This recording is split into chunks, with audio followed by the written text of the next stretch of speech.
Hey guys, Adam Grennan with Stuck in the Rut. Want to talk more about the behind the scenes stuff that we do. I think that doesn't get shown in YouTube and Instagram. You just see the highlights of like, hey, we showed up, we killed something, here's us packing it out. And a lot of the success, like 90% of it goes into research. You could ask my wife, I'm a huge researcher. I'll stay up late looking at maps, trying to figure stuff out. I'll write game plans down in my phone, and I've used Onyx for, I don't know, since it came out, since when you needed a little chip in the GPS, like way back when. And now it's so much easier on the computer. And I use it a lot for trapping, especially in Alaska when you're talking about setting a trap line. For us, I'll usually start setting traps in January, and we have really limited daylight and limited weather. So I may have like one day of in 2 week window that I want to set my traps, and I need to be really efficient. And that's knowing every place that I want to put a trap, the location where it's going to be, where I think the fur is going to be. I usually set new places every year, try to expand my line, and I don't want to over harvest animals in a certain drainage. So I want to show you here just kind of a rundown of how I'd pick a totally random spot in Alaska and kind of plan a trap line. So just so anyone doesn't try and follow us here, this is Denali National Park. I never plan on setting traps in national parks. I don't think you can, but here's kind of where it is, west of the Hall Road. I got the overlay on, so it's all the park. But I'm looking for confluences of drainages, and a lot of times in the winter, when the weather's good, we have high pressure, so that means we have wind coming down from the north. And so I'm looking at main drainages here, and I want to set like on a confluence. So I'm like, okay, here, say I'm going to base off an airstrip off the road, either with a snow machine, four-wheeler, airplane, but for my demo, I'm going to say I'm going to use an airplane, right? So I'm looking at a confluence here, like these two drainages all come together, and I want to set here. And I'm looking at this like where Birch Creek comes together, a lot of timber, and so these are going to freeze, and animals, wolverine, wolves, marten, they're going to use these as like highways in the winter and stuff like that. A lot of timber. I could land on a frozen river. If it's going to be frozen, that takes a lot of guts because you really got to know the water and stuff. Might be better landing out here and do some different things, but I probably wouldn't set that right away. But what I would do is I would like put a marker on, and so I'd say that'd be like a red would be like a potential. I try and color code my stuff just so I know kind of what I'm getting into. And then I move over to like this drainage, and if I couldn't set here, I'd say, okay, let me try and come up here and find a spot. And I'm looking for a meadow, you know, and there's obviously too many trees in this meadow. And so if I don't have a meadow to set in, I might try a lake. And I'm not seeing much for lakes up here, but this is what I'm looking for right here. A meadow like that, because we're going to have 5-6 feet of snow or something like that. So I'm looking at maybe right here for an approach, or through here. Doesn't have to be perfectly straight, it can kind of curve, but I'm thinking I'm going to draw a line and I'm going to set through here. So it's 63 yards. I'll make a little dogleg turn, and I'll turn. So I got a total of 600 feet there, plenty enough for an airplane. And so I like that spot. I'll discard the line, and I'm going to set a point right there. And I'm going to say, okay, blues are potential, and I'm going to put a trap on there. That's what I like.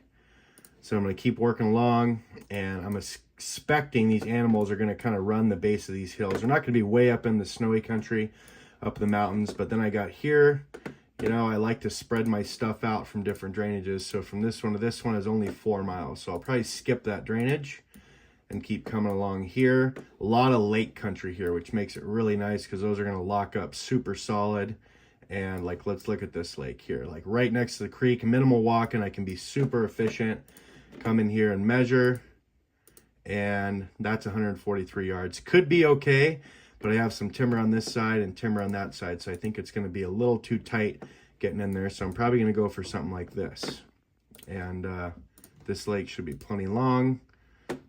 Still a little tight. So this is why the benefit of doing all the research before, I don't have to get out here and circle and say, oh, that's too tight, drag my skis on this, ooh, that one's too tight. I'll just say that's not going to work. I need to go on this lake over here. So I know that one's big enough. I'm going to mark this one. I like that.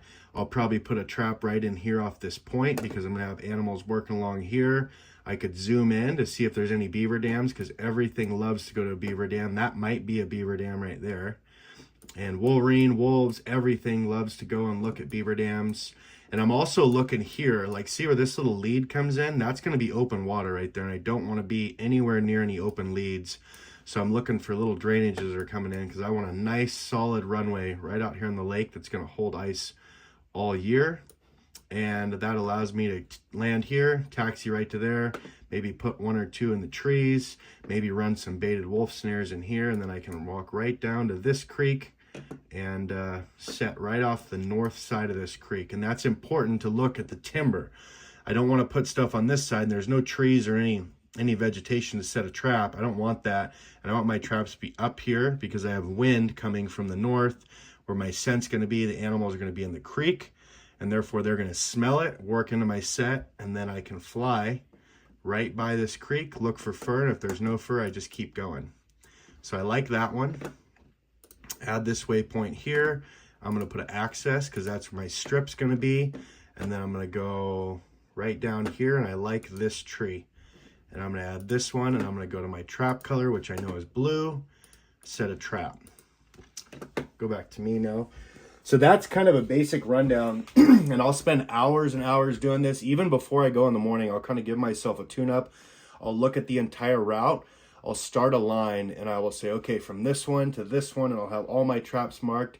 I'll run the entire line. So, okay, it's this many miles. That's going to take this many hours. I have this many hours of daylight, which gives me, say, 2 hours of flying to do this 180-mile trap line with a Super Cub. I need this much fuel, this much reserve fuel, and then I know I have 4 hours to set traps. And so I have everything dialed in, ready to go, so I can be really fast and effective and efficient. I've tried to do it without scouting and everything before, and you just kind of fly around aimlessly thinking, oh, I'll put something over here, I'll fly up this drainage and it looks good. I don't need to do that. I have every place located. I know where I can put an airplane, and I know where the animals are going to be based on the drainages and based on the tracks that I've seen in the field before. Just super fast, and it's very calculated, and I think that leads to a lot more efficiency. So hope that rundown gives you a little help, but that is what I do probably 90% of the time behind the scenes. No one sees that stuff.